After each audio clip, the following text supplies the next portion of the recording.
एक समय की बात है, एक छोटे से गांव में राम नाम का एक किसान अपनी पत्नी सीता और दो बच्चों के साथ रहता था।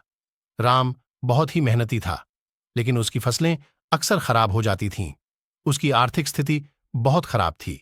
एक दिन जब राम बहुत दुखी और निराश हो गया था, उसने भगवान से प्रार्थना की कि उसकी मदद करें। उस रात जब राम सो रहा था, उसे एक अजीब सपना आया। उसने देखा कि एक सुंदर जादुई चिड़िया उसके खेत में उड़ रही है और जहां जहां वह बैठती है, वहां वहां सोने की फसलें उगने लगती हैं। राम ने चिड़िया को पकड़ने की कोशिश की, लेकिन वह उड़ गई।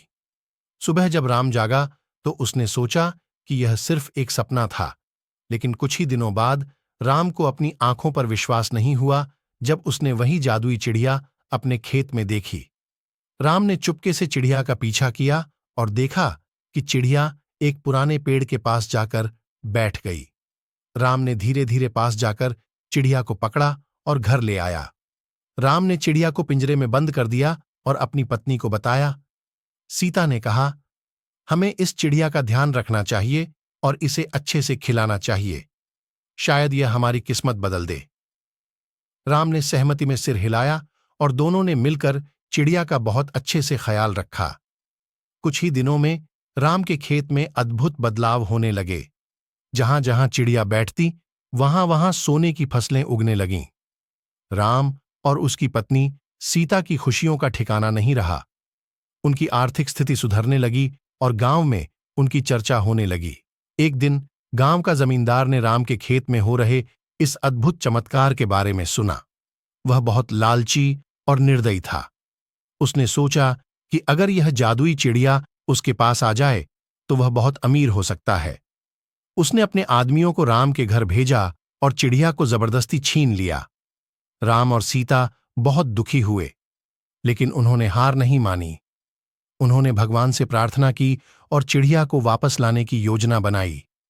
रात के समय जब जमींदार गहरी नींद में सो रहा था, राम और सीता चुपके से उसके महल में गए।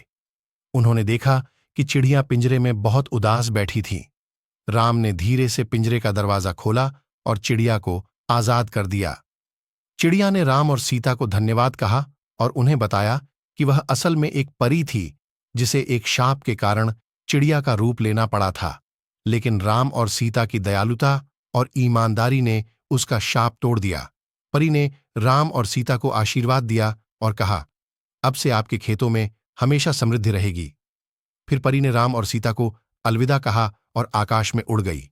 राम और सीता के खेत फिर से हरियाली से भर गए और उनकी खुशहाल जिंदगी चलने लगी। गांव के लोग भी राम और सीता की कहानी सुनकर प्रेरणा लेने लगे और दयालुता और ईमानदारी का महत्व समझने लगे। इस प्रकार राम और सीता की मेहनत, दयालुता और ईमानदारी ने न केवल उनकी बल्कि पूरे गांव की किस्मत बदल दी और जादुई चिड़िया की कहानी हमेशा के लिए लोगों के दिलों में बस गई।